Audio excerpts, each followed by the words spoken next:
Amis internautes, bonjour. Je suis heureuse de vous retrouver une fois de plus pour un nouveau sujet qui a pour titre « Seigneur de toutes les nations ». Aujourd'hui encore, nous avons deux pasteurs. Nous avons la chance d'avoir deux pasteurs avec nous.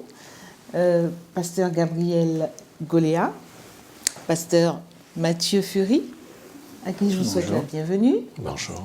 Bonjour. Et nous allons donc, avant d'entamer cette étude, incliner la tête pour la prière. Notre Père céleste, tu nous as réunis en cet instant pour étudier ta parole. Merci de ce privilège. Accorde-nous la sagesse, éclaire-nous par ton esprit afin de bien percevoir ce que tu as comme message pour nous. En Jésus, je t'ai prié et pour ta gloire. Amen. Amen. Alors, Seigneur de toutes les nations, nous avons coutume de dire que le lion est le roi des animaux, c'est le roi de tous les animaux. Et aujourd'hui, un autre petit prophète qui s'appelle Amos va nous parler de Dieu comme d'un lion. Amos était un berger envoyé par Dieu vers les Israélites pour délivrer plusieurs messages d'avertissement. Qui dit message d'avertissement dit des choses pas trop agréables à entendre. C'est ce que nous verrons. Dieu se compare à un lion rugissant. Quand le roi des animaux pousse son rugissement, en général, les autres animaux se taisent ou se cachent. En tout cas, ils font silence. Ils prêtent l'oreille. Et cette métaphore, pour vous expliquer que Dieu, qui a la suprématie sur toutes les nations, a des choses à dire. Et les nations doivent écouter ce que Dieu a à dire. Nous allons prendre un premier texte, et c'est Matthieu qui nous lira ce texte de Amos 1, versets 9 et 10, où Dieu s'adresse aux nations. Ainsi parle l'Éternel. À cause de 3 crimes de Tyr, même de 4, je ne révoque pas mon arrêt, parce qu'ils ont livré à Édom une foule de captifs, sans se souvenir de l'alliance fraternelle. J'enverrai le feu dans les murs de Tyr, et il en dévorera les palais. Alors, qu'est-ce que ça veut dire, cette formule à cause de 3 crimes de Tyr, même de 4? Alors ici, il est évident que Dieu est en procès avec les nations. Et quand il y a procès, il y a preuve à charge, preuve à décharge. Et ici, ce sont des preuves à charge qui s'accumulent. C'est-à-dire que le dossier est bien fourni, le dossier des charges qui pèsent, notamment dans l'extrait qui a été lu ici, sur la Phénicie, dont la ville de Tyr est l'emblème. Donc, cette formule, qui revient d'ailleurs plusieurs fois dans le chapitre 1er, signifie que les chefs d'accusation sont nombreux. Il y en a 3, ce qui est largement suffisant pour condamner le prévenu, et même 4, si on voulait aller plus loin. Voilà. Donc, c'est une formule, effectivement, qui revient plusieurs fois, donc, à l'adresse de tous les prévenus, de tous ceux qui comparaissent à la barre du tribunal divin, pour reprendre la métaphore. Alors justement, ces prévenus, ceux qui comparaissent à la barre du tribunal divin, là, dans ces 2 premiers chapitres, sont au nombre de 6, les autres nations. Car Dieu s'est d'abord adressé aux différentes nations environnant Israël en dénonçant leurs actes abominables. Nous n'allons pas lire tous les chefs d'accusation, mais différentes nations sont ici représentées. C'est vrai, sont convoqués ici les Syriens, les Édomites, les Philistins, les Phéniciens, les Ammonites, les Moabites. Et à chaque fois, et c'est intéressant de voir que Dieu décrit leurs crimes et annonce leur châtiment. On pourrait même dire que c'est des crimes et châtiments. Crimes et châtiments à chaque fois. Et après donc les nations environnantes, voilà le tour du peuple d'Israël. Alors nous allons voir tout d'abord Juda, dans le chapitre 2, versets 4 et 5, c'est Gabriel qui nous lira ce passage.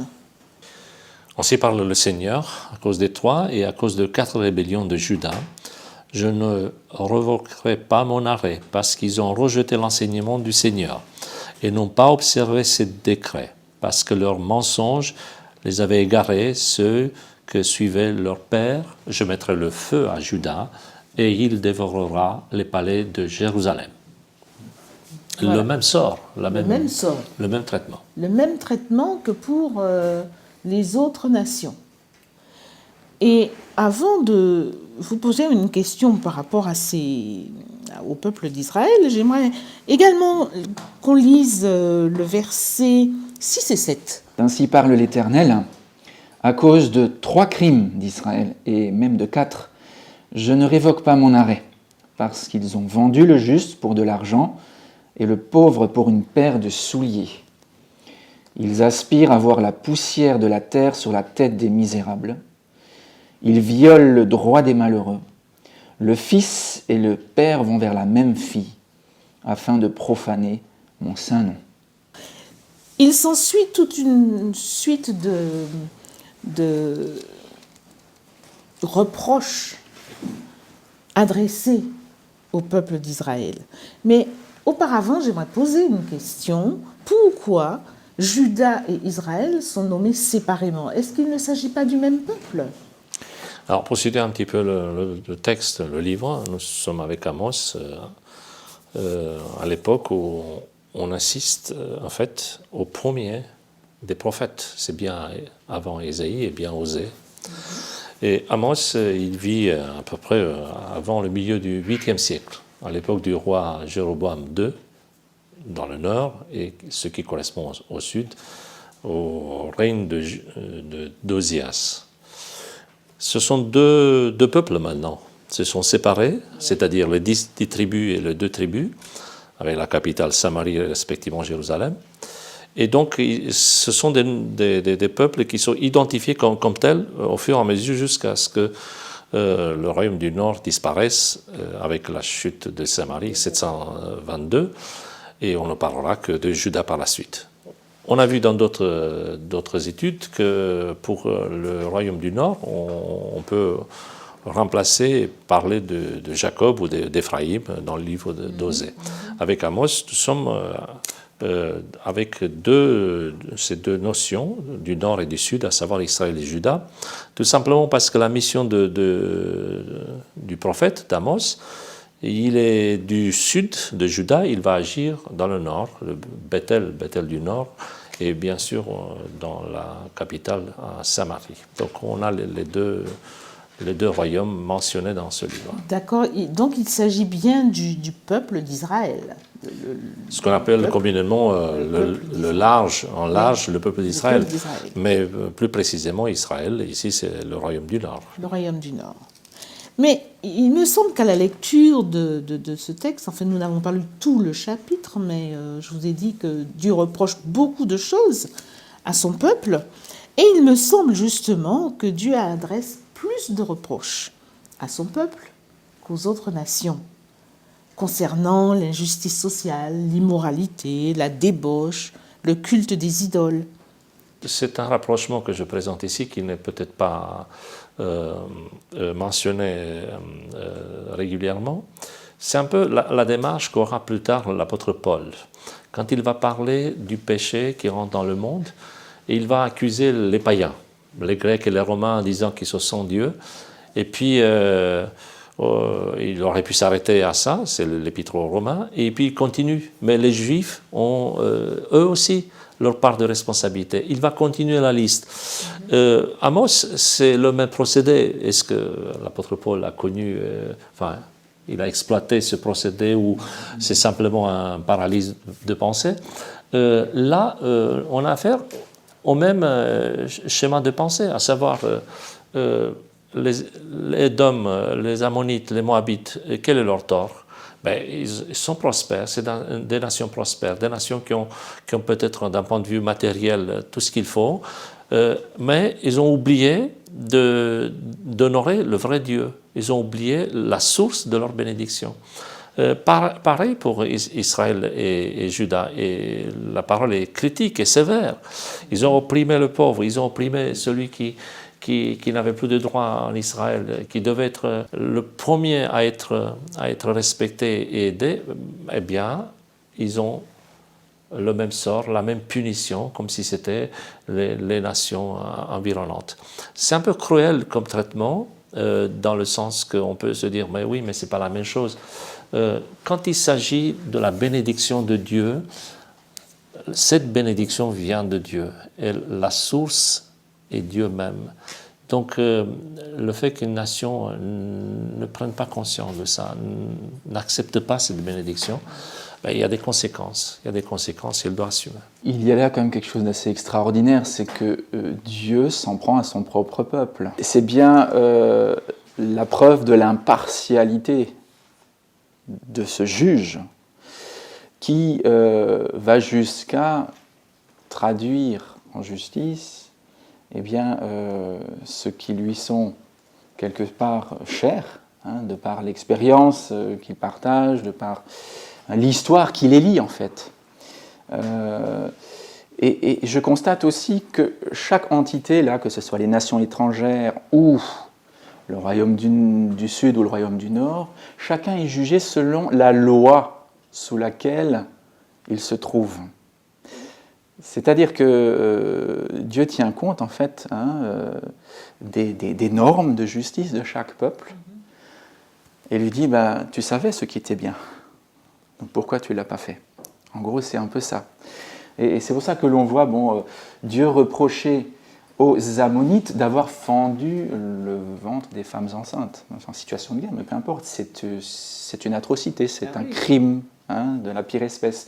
Il va reprocher aux Moabites d'avoir en quelque sorte méprisé jusqu'aux ossements du roi contre lequel ils sont partis en campagne. Donc ils ont profané en quelque sorte les tombes, hein, ou la mémoire des morts, ceux qui sont tombés à la bataille, les valeureux guerriers. Donc c'est certain qu'il y a là une loi universelle qui s'applique à tous les peuples, et Dieu va juger selon cette loi universelle, hein, que reprendra plus tard l'apôtre Paul en disant ils ont une loi, et ils sont aussi soumis à cette loi, leur conscience en rend témoignage. Mais plus loin, quand il arrive à Juda, bon, c'est pas si grave, semble-t-il, je dis bien pour Juda, mais ils ont méprisé la loi de l'Éternel. Ils avaient la loi de l'Éternel. Ils n'ont pas gardé ses ordonnances. Ils ont été vers les idoles, donc voilà, ils se sont détournés de Dieu, et c'est déjà très grave en soi. Et justement, est-ce que vous ne pensez pas que les exigences de Dieu à l'égard de son peuple sont plus grandes que pour les autres? Mais quelque part, c'est juste, c'est correct. À qui on donne beaucoup, on en demande beaucoup également. Le peuple de Dieu, en fait, quel était son rôle? Pourquoi était-il là, arrivé sur la scène de l'histoire? Ce n'est pas parce qu'il avait quelque chose de plus, quelque chose qui le recommandait en tant que tel. Il ne s'agit pas d'une position méritée. Et on voit à travers la Bible, c'est l'appel de Dieu, c'est cette vocation-là. Avec Abraham, avec les autres hommes de Dieu, Dieu fait honneur à ce peuple, il lui confie quelque chose d'extraordinaire. Et bien sûr, en retour, il y a une attente. Qu'est-ce que va faire ce peuple avec tout ce qu'il a reçu, avec tout cet héritage spirituel, moral, légal? Est-ce qu'il va honorer son Dieu ou au contraire, il va se laisser aller? Et à chaque fois, le rôle du prophète d'ailleurs, c'est celui-là, c'est un rappel à l'ordre, c'est de parler au nom de Dieu, même si devant lui il y avait un roi, c'est de lui rappeler effectivement quelle est sa responsabilité pour cette période-là. Et grâce à ces appels, à ces oracles, Dieu va susciter un retour vers lui. Heureusement, il y a parfois des aspects négatifs, les oreilles sont sourdes, il n'y a pas de retour, mais heureusement, il y a aussi des moments de repentance, de retour à Dieu. ce statut de peuple choisi, de peuple élu par Dieu, est-ce que c'est un privilège ou est-ce que c'est un danger? Moi, je dirais que c'est une responsabilité. Israël est en quelque sorte le serviteur de l'Éternel, son témoin parmi les nations. Et en cela, il lui est confié une responsabilité. La mission d'Israël, c'est de faire connaître son Dieu, de faire connaître Yahvé. Et cela nous conduit à l'une des paraboles de Jésus que nous trouvons en Luc, dans l'évangile de Luc, au chapitre 12, où il est question d'un maître qui confie une responsabilité à son serviteur, oui, en l'établissant sur tous ses biens. Donc au verset 44. Et Jésus continue, dit « Si ce serviteur dit en lui-même, mon maître tarde à venir, et se met à battre les serviteurs et les servantes donc de la maison, le maître de ce serviteur viendra le jour où il ne s'y attend pas, à l'heure qu'il ne connaît pas, il le mettra en pièces, allusion au jugement, et lui donnera sa part avec les infidèles. » Bon. Le serviteur qui, ayant connu la volonté de son maître, n'a rien préparé, n'a pas agi selon la volonté de ce maître, sera battu d'un grand nombre de coups. Mais celui qui, ne l'ayant pas connu, a fait des choses dignes de châtiment, sera battu de peu de coups. Et il termine en disant, on demandera beaucoup à qui l'on a beaucoup donné, on exigera davantage de celui à qui l'on a beaucoup confié. Voilà. C'est ce que tu disais tout à l'heure. C'est une responsabilité qui découle de cette prise de conscience. Et elle est liée à la personne, à la relation avec Dieu. Parce qu'un appel sans celui qui lance l'appel, ça ne sert à rien. Oui, et les évangiles vont reprendre la même idée. Jésus parlera par exemple en disant, même le jour du jugement, il y aura des personnes qui diront, mais on a fait ceci, on a fait cela, on a même chassé des démons. Je ne sais pas si ça vous arrive de voir ça souvent, mais c'est quand même quelque chose d'exceptionnel. Et bon, au grand jugement, le Seigneur leur dira, je ne vous connais pas. C'est-à-dire qu'il n'y a pas de relation, même si les exploits sont formidables. Cette notion d'élection est liée toujours à la personne qui lance l'appel. En fait, nous voyons que l'injustice sociale, l'oppression, les crimes en tout genre contre l'humanité existaient déjà dans les temps anciens. Et rien n'a changé en fait aujourd'hui. Et on peut se poser la question, quand nous voyons, ou alors si nous sommes témoins malgré nous de crimes contre l'humanité, quelle doit être notre attitude? Est-ce que nous avons l'assurance qu'un jour, ces crimes seront punis, il y aura justice? Comment devons-nous réagir devant de tels crimes, des atrocités telles qui ont été décrites tout à l'heure? Je crois que le livre d'Amos est là pour nous rappeler que Dieu n'est pas indifférent à la souffrance de l'homme et que l'injustice lui est à peine supportable. Je crois que Dieu est patient, effectivement, mais vient le moment où il faut régler les comptes, en quelque sorte. Et c'est la notion de jugement qui est mise en avant dans le livre du prophète Amos, du moins dans les premiers chapitres, à savoir que chacun sera tenu pour responsable de ses actes. Alors bien sûr, nous qui sommes chrétiens, nous croyons que ces actes coupables peuvent être pardonnés. Mais tant que le pardon n'a pas été octroyé, la culpabilité demeure. Par rapport à cette notion de crime contre l'humanité, etc., je pense que chacun d'entre nous doit avoir une position claire. On n'est pas de connivence avec des criminels de guerre. Enfin, sur le principe, je pense que tout le monde doit se mettre d'accord. Oui. À savoir, on ne tolère pas la violence, on ne tolère pas des déséquilibres, la mort, etc. Et après, il y a la vie de tous les jours.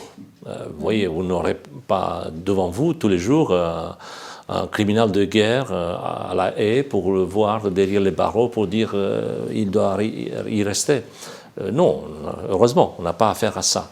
On a par contre une responsabilité pratique, pragmatique, j'allais dire, et c'est là où nous devons être comment dire, convaincant et très, très réaliste. C'est-à-dire qu'il y a des situations dans notre vie où nous sommes appelés à avoir une application concrète, immédiate et visible. Il faut éviter de nourrir une sorte de conscience névrotique, du style qu'est-ce que j'aurais fait, pourquoi on ne fait rien, vous savez, du style grande déclaration. Un exemple, la France a fait des essais nucléaires il n'y a pas longtemps, sous Général de Gaulle ou sous Chirac par exemple. Est-ce qu'en tant que Français, vous vous sentez coupable de ces essais nucléaires? Vous voyez, on peut aller vers l'absurde, alors qu'on sait très bien que ce n'est pas vous qui étiez derrière le bouton pour lancer ces essais nucléaires. Mais par contre, on a une responsabilité immédiate et à celle-là, effectivement, il faut intervenir. Il faut faire quelque chose de concret, il ne faut pas tolérer l'abus, la violence. Et Dieu nous appelle dans la vie de tous les jours à exprimer cette position. En tout cas, il y a quelque chose une déclaration de Dieu qui m'interpelle parce que cela montre encore que Dieu n'est pas insensible à la souffrance de son peuple. Quand Dieu déclare « Et pourtant, je vous ai fait monter du pays d'Égypte » Amos 2, verset 10, « Et je vous ai conduit 40 ans dans le désert pour vous mettre en possession du pays des Amoréens. » On sent, en tout cas moi je ressens la tristesse d'un père qui a fait des choses, qui a accompli des choses pour son enfant et qui est désolé de le voir suivre un autre chemin que celui qu'il a indiqué. Qu'en pensez-vous? Les prophètes rappellent, et ça c'est une partie de leur prédication, rappellent les bienfaits de l'intervention divine avant de parler des remords, des remontrances à l'égard du peuple. Ça fait partie du discours du prophète, c'est de rappeler l'histoire. Et on sait très bien que quelqu'un qui veut avoir un avenir, il doit avoir une histoire. Et un épisode qui revient souvent, qui est très important, qui est comme une borne kilométrique pour rappeler l'origine de ce peuple, c'est justement la sortie d'Égypte. Et c'est un défi extraordinaire pour Dieu d'amener ce peuple qui n'existait pas.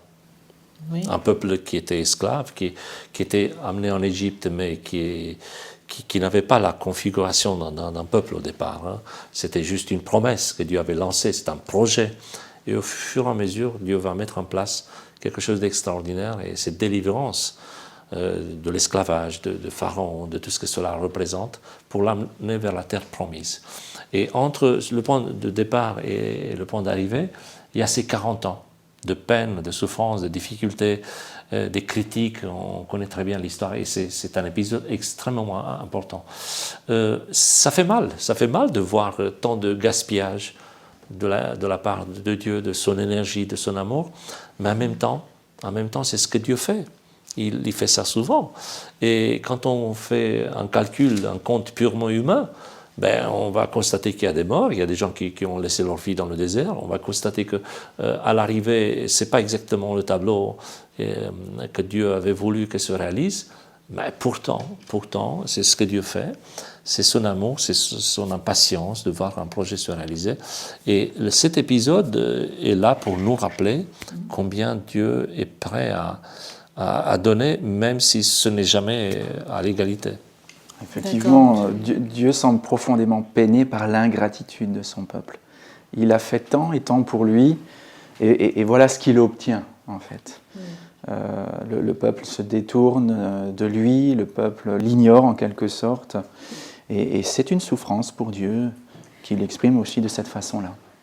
J'aimerais que nous lisions maintenant, dans le chapitre 4, au versets 11 et 12, un appel poignant que Dieu lance. Je vous ai bouleversé, dit Dieu, autant qu'au bouleversement divin de Sodome et Gomorrhe. Et vous étiez comme un tison arraché de l'incendie, mais vous n'êtes pas revenus jusqu'à moi. Eh bien, voici comment je vais traiter Israël. Et puisque c'est ainsi que je veux te traiter, prépare-toi à rencontrer ton Dieu Israël. Alors, est-ce un avertissement ou est-ce une menace ? C'est toujours un avertissement. Même les traits les plus sombres d'un oracle, d'une prophétie, doivent être interprétés dans le sens d'une mise en garde. Voilà la suite. Et quand Dieu décrit ce qui va suivre, c'est une pédagogie très claire, très limpide, où on voit un Dieu comme un bon pédagogue qui explique à son peuple aussi bien le point d'origine, mais aussi le point d'arrivée. Et c'est important de lui dire, voilà ce qui va t'attendre, à toi maintenant de prendre tes responsabilités pour être vraiment au rendez-vous qui t'a été donné. Voilà. Et effectivement, le verbe signifie proprement, le verbe hébreu qui est employé ici, je te convoque. Hein. C'est une notion de convocation ici. Oui. Donc, je te demande d'être au rendez-vous. En quelque sorte, on pourrait dire que tous les hommes ont un rendez-vous avec Dieu. Il ne faut pas l'oublier. Nous aurons justement, c'était un jour à le rencontrer, oui, Dieu. C'était à cela que je voulais poser une question. Est-ce que ça nous concerne aussi? On a vu que ça concernait le peuple d'Israël, mais est-ce que ça nous concerne, nous qui vivons aujourd'hui? Oui, certainement. Et j'aime bien l'idée de préparation, c'est-à-dire que Dieu souhaite que cette rencontre soit une rencontre heureuse. S'il nous dit « prépare-toi, nous allons nous rencontrer un de ces jours ». Oui. L'apôtre Paul aurait dit « Maranatha voilà. » Viens Jésus, Viens, Seigneur Jésus. Ô Seigneur Jésus, reviens. C'est la même attente qui est depuis toujours, c'est cet événement extraordinaire qui est d'abord ici la première venue du Messie, et pour nous, sa revenue. Et nous sommes invités tous à prendre ce message comme étant vraiment une invitation extraordinaire pour une rencontre formidable. Il y a là une grande, grande espérance. Alors, c'est d'autant plus important que Dieu nous déclare que, en fait, et ça nous le voyons aussi là, qu'il ne fait jamais rien sans nous l'avoir révélé au départ. Et on trouve cette déclaration justement dans Amos, chapitre 3, versets 7 et 8, que je vais lire. « Car le Seigneur, l'Éternel, ne fait rien sans avoir révélé son secret à ses serviteurs, les prophètes. Le lion rugit, qui ne serait effrayé? Le Seigneur, l'Éternel, parle, qui ne prophétiserait ?» Cela montre bien que Dieu nous donne rendez-vous. Prépare-toi à la rencontre de ton Dieu, mais il l'annonce. Donc, et il charge des prophètes d'une mission de la plus solennelle importance. Les prophètes sont envoyés sur ordre de l'Éternel justement pour aider les hommes, les femmes, les enfants à se préparer. À chaque fois que les fidèles ont mis l'accent sur la compréhension des prophéties, ils ont constaté que Dieu revient et ils ont été amenés à se préparer pour cet événement. Et l'histoire du christianisme montre que dans les grandes périodes de cette histoire, une étude approfondie des prophéties amène à une préparation spirituelle pour ce retour. Eh bien, je vous remercie, pasteur Fury et pasteur Goléa. C'est vrai que quelquefois, nous avons l'impression que Dieu laisse aller les choses et que les coupables ne sont pas punis comme nous aurions souhaité qu'ils le soient. Cette étude a montré que Dieu reste le Seigneur des nations, de toutes les nations, et qu'il rendra justice en son temps. Alors, chers internautes, préparons-nous à la rencontre de notre Dieu.